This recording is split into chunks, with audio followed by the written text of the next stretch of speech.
Siapa yang sombong? Tentu orang yang disertai jin.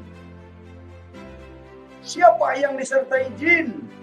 Menurut Quran surat 72 ayat 19, namanya Muhammad. Muhammad ini dekat dengan jin. Muhammad ini dikerumuni jin. Muhammad ini tidak ada ayatnya dekat dengan Allah. Saudara yang punya pikiran yang cerdas, mau ikut jin atau ikut Allah?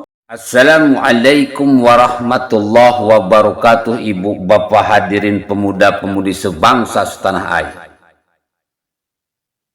Saya itu dari awal tidak pernah setuju dengan yang adanya debat Islam dan Kristen. Meskipun ada juga dari fans saya menghendaki saya ikut nimbrung. Bukan saya enggak mau, bro. Bukan saya enggak sanggup. Bukan saya enggak punya ilmu.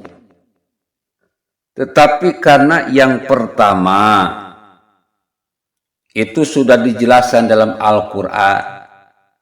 Sudah diperintahkan dalam Al-Quran. Lakum dinukum waliyadin. Untukmu agamamu, untukku agamaku. Artinya sudah tidak boleh dipertentangkan lagi, diperdebatkan lagi masalah perbedaan agama ini. Sudah selesai. Dan yang kedua, kita ini sudah sepakat untuk satu nusa, satu bangsa, satu bahasa, Indonesia. Sudah tidak perlu ribut masalah suku, agama, ras, dan golongan. Kita sudah satu baju, namanya baju merah putih.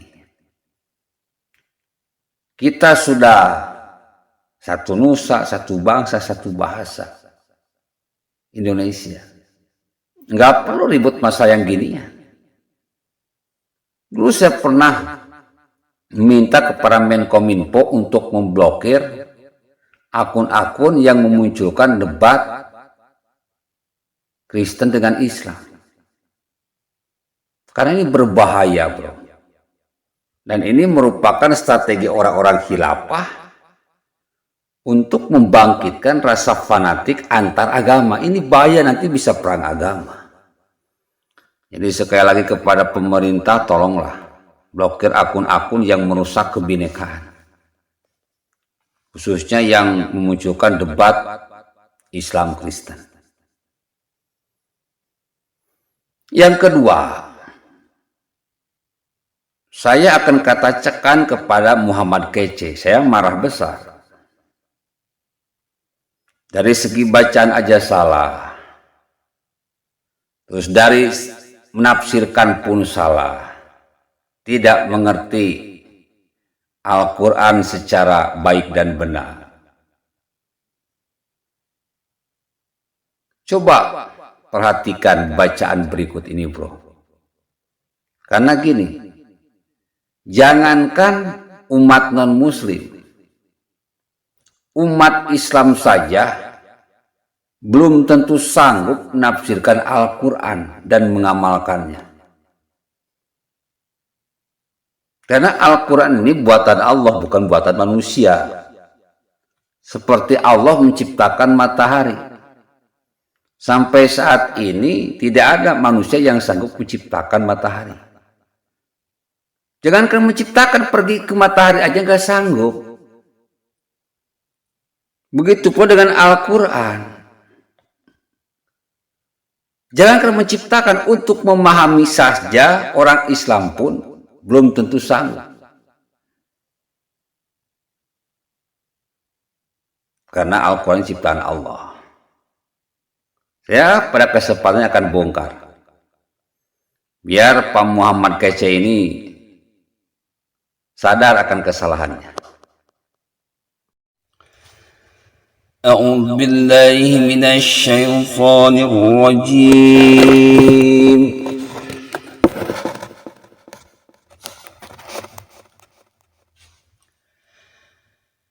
Bismillahirrahmanirrahim.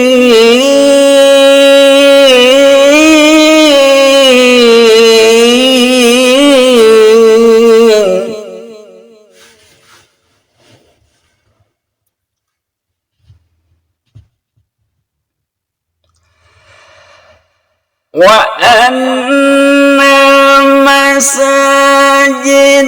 lillahi fala tad'u ma'allahi ahada wa annahu lamma qam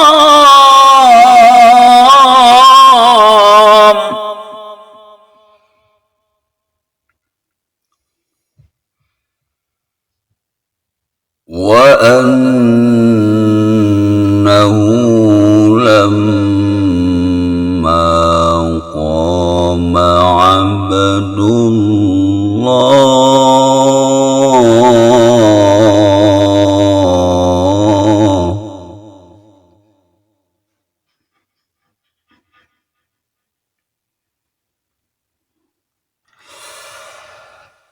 wa annahu lamma qama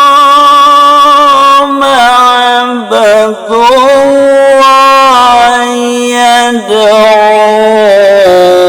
kanu yakununa alaihi libada. Dan sesungguhnya masjid-masjid itu adalah untuk Allah, maka janganlah kamu menyembah apapun di dalamnya selain Allah. Dan sesungguhnya Muhammad berdiri menyembah Allah, melaksanakan sholat, maka mereka jin-jin itu berdesakan mengerumuninya. Maha benar Allah dengan segala firman-Nya.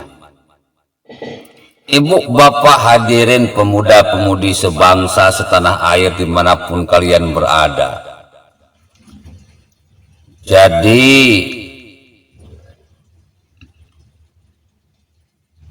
Muhammad kece ini tidak belajar dulu, tidak meneliti dengan baik, tidak menyimak dengan baik, tidak memperhatikan dengan baik. Mbok ya lihat dulu ustadz-ustadz, ulama-ulama di Islam menafsirkan sebuah ayat. Karena sepak bola saja ayat ada aturan mainnya, bro. Kita berenang saja ada aturan mainnya, ada ilmunya, nggak asal-asalan.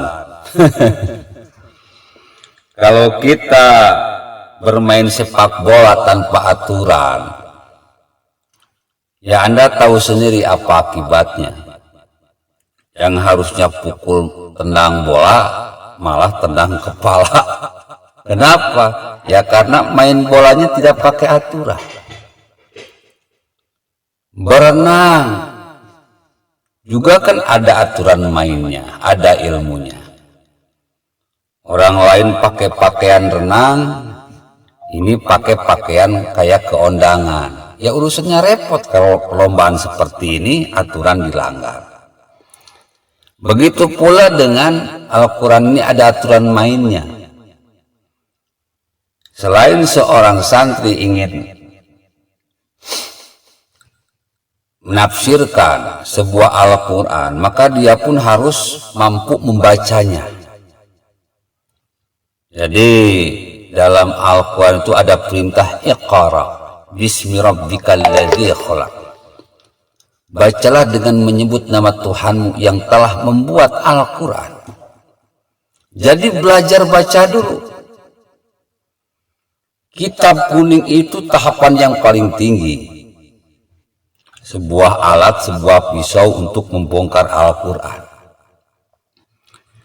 Ketika seseorang santri, seorang muslim ingin membongkar Al-Quran, baca Al-Qurannya harus hebat dulu. Dia harus bisa tajwid, bisa makhraj, bisa lagu murotal, dan dalam tingkat bacaan itu ada tingkatan qiraat. Di situ Jika seorang santri, seorang muslim mampu melantunkan Al-Quran ini dengan jeritan hati, karena Al-Quran ini pakai suara tinggi bro, maka di situ akan merasakan rasa, bahwa ketika kita membaca Al-Quran seolah-olah kita benar-benar dekat dengan Allah Subhanahu wa Ta'ala. Maka orang-orang yang mampu membaca Al-Quran dengan rasa, biasanya mereka mampu menafsirkan Al-Quran penuh rasa. Untuk orang Islam saja mencapai tingkatan ini sangat repot. Begitu susahnya menafsirkan Al-Quran. Bahkan ulama kiai ajain habaib pun mereka jatuh bangun untuk menafsirkan Al-Quran. Karena ini buatan Tuhan. Buatan Allah Subhanahu wa Ta'ala, seperti Allah menciptakan matahari. Kalau kita gambar sih mudah. Tapi menciptakan sama persis seperti matahari gak bisa. Boro-boro menciptakan matahari. Datang ke matahari aja kita nggak sanggup. Itu ciptaan Allah. Al-Quran itu seperti itu. Al-Quran ini disebutnya ayat tertulis, ayat tersurat. Alam ini ayat tersirat. Ayat tersurat saja susah untuk ditafsirkan, apalagi ayat yang tersirat. Makanya kata Allah, "Tsumma awrasnal kitabal ladzina istafaina min ibadina." Aku wariskan Al-Quran ini kepada hamba-hambaku yang kupilih di antara mereka. Hanya hamba-hamba Allah yang mampu membaca Al-Quran dengan baik dan benar, membaca dengan penuh rasa, dan menafsirkannya dengan penuh rasa pula. Seorang muslim saja susah bro, apalagi seorang non-muslim seperti Muhammad kece. Ya akhirnya belepotan tafsirannya, saya aja ketawa. Nabi Muhammad itu dekat dengan jin katanya. Ya ente itu baru membaca kalimat penjelas bro. Ada kalimat utamanya, yaitu wa annal masajida lillahi fala tad'u ma'allahi ahada. Ini kalimat utamanya. Dan sesungguhnya masjid-masjid itu adalah untuk Allah. Maka janganlah kamu menyembah apapun di dalamnya selain Allah. Artinya banyak orang-orang Islam, kalau sholat itu bro, nggak fokus kepada Allah. Dia sholat tapi pikirannya di kantor. Dia sholat pikirannya di mall. Dia sholat pikirannya di mana-mana. Dia sholat pikirannya bukan kepada Allah tetapi kepada kekasihnya. Dia lagi galau. Ini yang dikritik oleh Allah. Ini yang dikritik oleh Allah. Wa annal masajida lillah wala tad'u ma'allahi ahada. Maka janganlah kamu menyembah apapun di dalamnya. Ketika seseorang muslim sholat, itu harus fokus, harus konsentrasi, harus khusyuk. Ya logikanya kalau misalkan kita apel sama si bebek, kalau tidak fokus kepada si bebek, pembicaraannya, pandangannya, gerak-gerik kita, si bebek pasti marah. Loh ini cinta sama gue enggak sih? Kenapa ketika gue ngomong lu nggak fokus, gue tatap lu cuma melirik ke cewek lain. Seperti itulah. Cuman ini kan Al-Quran bahasanya lembut. Maka janganlah kamu menyembah apapun di dalamnya selain Allah. Harus fokus. Dalam salat itu harus khusyuk. Ini kalimat utamanya. Jadi sedang menceritakan seorang manusia, seorang hamba Allah, seorang muslim ketika sholat ini tidak fokus. Ya kebayanglah, kita naik motor lagi ngebut, kalau nggak fokus celaka bro. Maka kita pun kalau sholat orang muslim kalau nggak fokus celaka. Kenapa? Di ayat keduanya dijelaskan alasannya. Di ayat keduanya dijelaskan alasannya. Wa annahu lamma qama abdullah yad'u kanu yakununa alaihi libada. Dan sesungguhnya ketika hamba Allah Muhammad, jadi Al-Quran itu percakapan antara Allah dan Muhammad. Tapi sebetulnya ini tujukan kepada hamba Muhammad, bukan hamba Muhammad, umat Muhammad. Jadi Al-Quran itu percakapan antara Allah dan Rasulnya. Makanya di sini ada kata Muhammad. Wa annahu lamma qama Abdullah, Muhammad itu putranya Abdullah. Jadi di sini dimaksudkannya Muhammad, hamba Allah Muhammad. Juga hamba-hamba Allah yang lain yaitu umat Muhammad. Berdiri menyembahnya atau sholat. Saat itu menyembah Allah. Maka mereka jin-jin itu, setan-setan itu berdesak-desakan mengerumuninya dalam berbagai penjuru.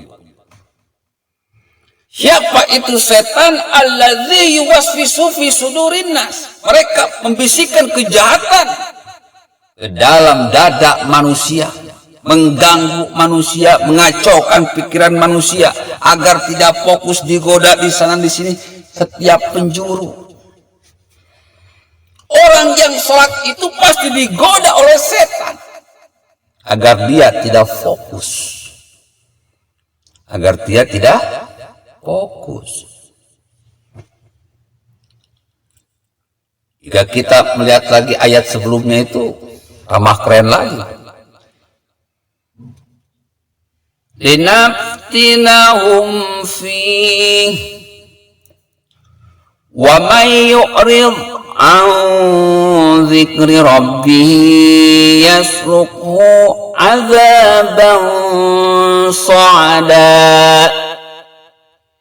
Dengan cara itu kami hendak menguji mereka, dan barang siapa yang berpaling dari peringatan Tuhannya niscaya akan dimasukkan ke dalam azab yang sangat berat. Orang-orang yang tidak fokus itu kan orang-orang yang akan celaka. Jadi ini ayat sedang menceritakan bahwa Allah Subhanahu wa Ta'ala menegur orang-orang yang sholat tidak fokus. Ini bahaya, bisa menyebabkan kecelakaan. Karena yang namanya setan tidak akan berhenti terus menggoda manusia, bahkan sampai mengerumuninya. Cuma untung aja bro, setannya nggak kelihatan. Kalau kelihatan, setan itu kan gak ada yang ganteng bro. Kutilanak genderowo tuyul. Pada ngumpul waktu kita sholat, kita aja cuma lihat tuyul aja lari pontang panting, ini dikerumuni. Bisa oleh puluhan, bisa oleh ratusan, bisa oleh ribuan. Satu orang sholat diganggu supaya dia tidak fokus. Inilah ujian bagi orang-orang yang sholat. Jadi Muhammad kece ini ya bingung saya, bro. Dia tidak paham Islam, mencoba membongkar Al-Quran, jalurnya tidak jelas, arahnya tidak jelas, pembahasannya tidak jelas. Dia sedang bahas apa? Karena kita pun kalau dalam hidup ini pasti punya tujuan. Ketika kita punya tujuan, kita bikin sebuah jalan, planning, tahapan-tahapan.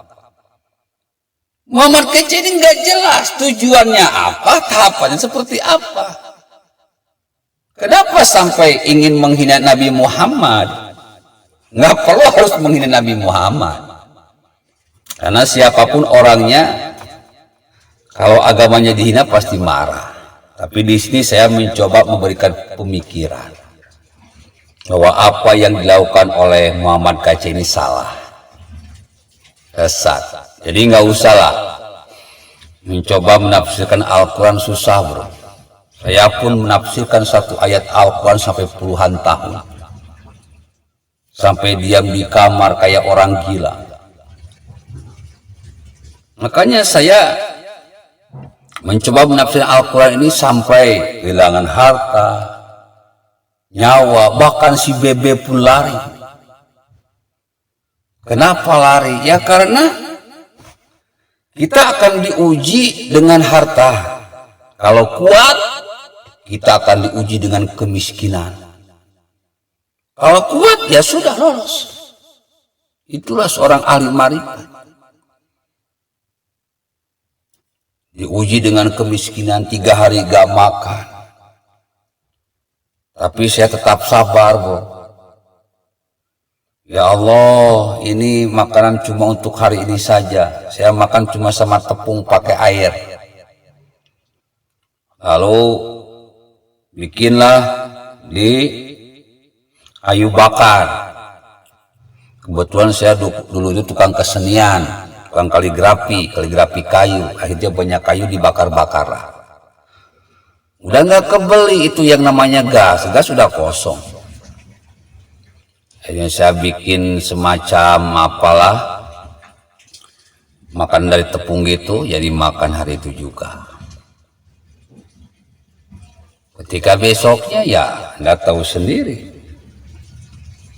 Saya pernah menceritakan, ada tetangga yang meninggal. Karena saya malamnya berdoa, ya Allah saya lapar. Akhirnya ada tetangga yang meninggal. Dalam tradisi masyarakat NU pasti kalau ada orang yang meninggal itu tahlilan, 7 hari tahlilan. Orangnya orang yang kaya lagi yang meninggalnya. Akhirnya bingkisannya banyak, makanannya banyak. Kurang lebih seminggu lah saya bisa makan terhemat. Ketika sudah seminggu makanan pun sudah mau habis. Akhirnya saya pun berdoa lagi, ya Allah saya lapar lagi. Besoknya ada yang meninggal. Akhirnya saya tahlilan. Setelah tahlilan ya dapat makanan. Yang meninggalnya orang kaya lagi. Akhirnya makanannya banyak, beseknya pun banyak. Setelah itu saya langsung menangis, bro. Kenapa bisa begitu? Ya kalau saya berdoa terus, kelaparan terus, ya Allah, ini tetangga saya bisa habis. Semenjak itu, saya tidak berdoa lagi. Ya Allah, saya lapar, takut tetangga habis. Akhirnya saya mencoba berusaha dan alhamdulillah bisa lepas dari penderitaan dan kelaparan. Ini ujian yang sangat besar. Dan di dalam ayat ini, seorang muslim sedang diuji. Nabi Muhammad sedang diuji oleh Allah Subhanahu wa Ta'ala di dalam sholatnya, bahwa dia harus fokus. Jangan sampai diganggu oleh setan-setan yang mengerumuninya.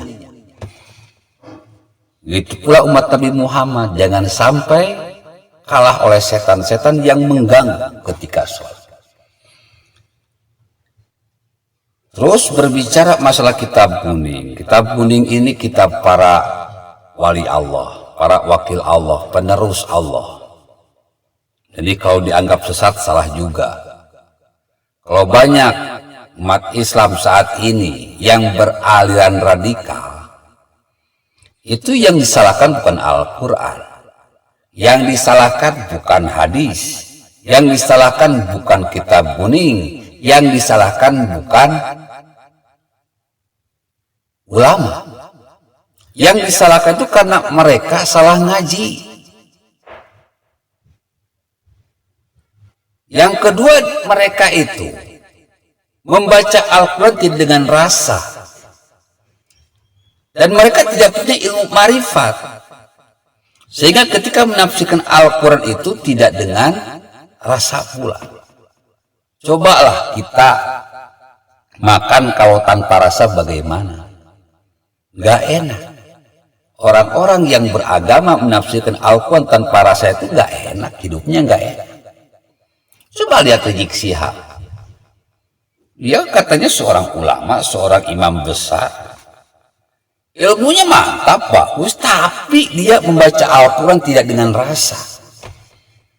Bahkan menafsirkan Al-Quran pun tidak dengan rasa. Membaca Al-Quran dengan sara, menafsirkan Al-Quran dengan sara penuh kebencian. Akhirnya lihat kalian sendiri. Hasil dari kelakuan Rizik Syihab dan kawan-kawan hampir-hampir saja membuat negara ini terpecah belah. Untung ada Gus A. Dalam Al-Quran sudah jelas dikatakan summa awrasnal kitabal ladzina istafaina min ibadina wa anihkum bainahum bima anzalallahu wa la tatabi'ahu. Jangan kau putuskan perkara-perkara. Putuskanlah semua perkara di antara mereka sesuai dengan apa-apa yang diturunkan oleh Allah. Apa itu? Al-Quran, hadis, kitab kuning.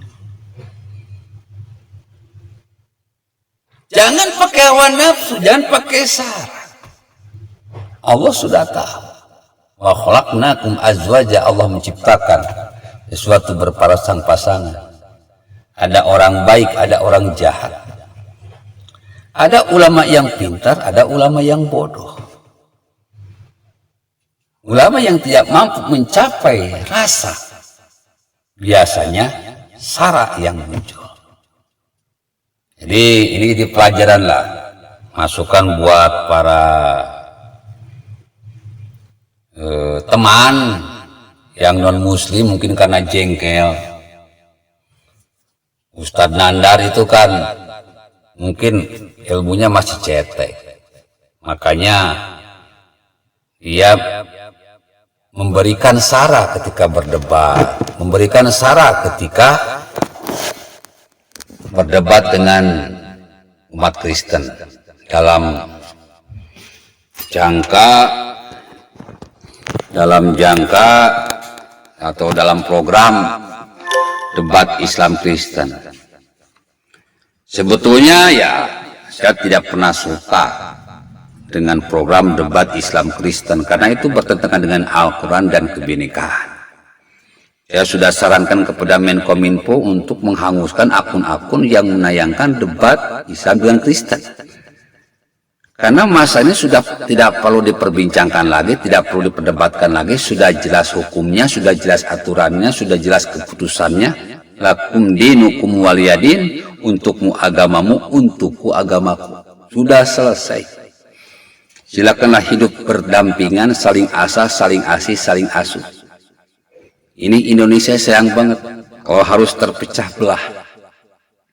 Negara ini negara berbineka tunggal ika, negara para pejuang. kita bisa bersatu sebelum merdeka. Akhirnya setelah merdeka, persatuan pun tambah jempol. Oke, billahi taufiq wa hidayah. Wassalamualaikum warahmatullahi wabarakatuh.